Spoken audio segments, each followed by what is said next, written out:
I'm really official started, but Well, I'll be careful not to say anything weird now.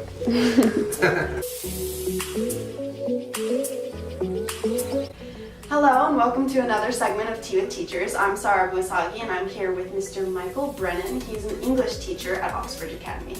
So Mr. Brennan, what brought you to Oxbridge? Miss Gayton, she left here your freshman year, at the end of your freshman year, and we had taught together in Massachusetts and Cape Cod. And I had been out of teaching for about 2 years, and she told me about this opportunity, so I took it. Nice. Yeah. So what sparked your interest in writing? Interesting. I don't remember a time where I wasn't writing. One of the earliest things I can remember writing was a poem for my grandfather who died when I was 12. And looking back at the title now is, I think it was called a Poem for an Old Man. And he was only 64, so like, you have teachers older than that. And I think about like how young 64 is now, but to a 12-year-old kid, it was my grandfather, so I just called him an old man. But that was my first poem. And it made, like, I remember my grandmother crying when she read it, and I remember my mom crying when she read it, and that, I think, was the start of what it meant for me to be a poet and a writer. What's one of your favorite books that you think everyone should at least read once in their life? It would be weird to me if I ran across somebody that didn't read The Great Gatsby. Like, I guess that would be a weird conversation. Have you written any books that haven't been published yet? Yes. That's all I write is books that don't get published. Oh, really? Do you have one that stands out to you right now? Yes. Pat Wakes Up is a story of a kid who can't get a grasp on his identity. Everything kind of goes wrong for this kid. And his name is Eustace, and he's named after his mother, who's Stacy.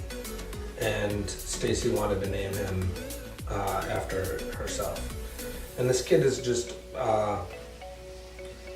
bullied, but everybody likes his brother better, and I just don't know what to do. Something's wrong with the book, and I don't know how to fix it. And it doesn't feel like my book to be able to share this story. Like, nothing about it is... Sometimes authors write themselves into a book, like they make themselves look good, or they tell some hardship from their own story or something like that. And this book is none of that. Absolutely none of the book is related to me. And it doesn't feel like my story to share, but it also feels like an important story. But because it's so important, I also feel like a fraud trying to think I could make money telling somebody else's story like that. So I have not done anything with it yet. It just feels incomplete. Something about it feels incomplete. So. Do you happen to have any interesting paranormal stories when you were younger? Yeah, that question. So, yeah, the first one that is hard to explain away, because generally I'm a rationalist. I try to be a rationalist as often as possible. But the first one that was hard to explain away was, it was at one of my close friends' house, and it was 5 of us. We were kind of a group of knuckleheads when we were in high school. And I think I was 16, and I was just a little bit older than all my friends, like by maybe 2 months. And we ended up at this guy's Chris's house, and he lived like in the darkest boondocks place you can imagine. And there's like, I don't know, farmland and forest and dirt road and like all the things that make the boondocks the boondocks. And we're walking into his house. I had never been to his house before. And we're walking into his house, and I'm the last one to walk in. And I see this short thing dressed in like way too much white for being in like the boondocks. And it sees me looking at it, and then it runs around the corner. And I was like, oh, I didn't realize Chris had younger siblings. I knew about his older sisters, but I didn't realize maybe they had kids or something. So we get inside, and I was like, hey, is that kid supposed to be out there?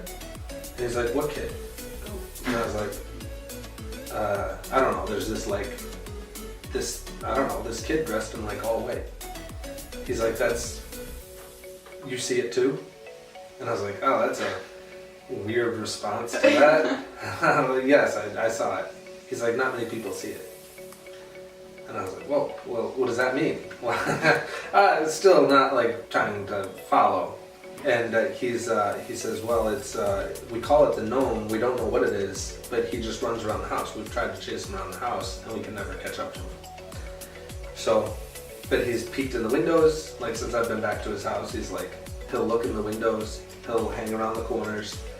He'll hide out in the garage, but you can't get him. Like you can't turn on the light fast enough or catch up to him fast enough. Like it's just a thing that keeps disappearing.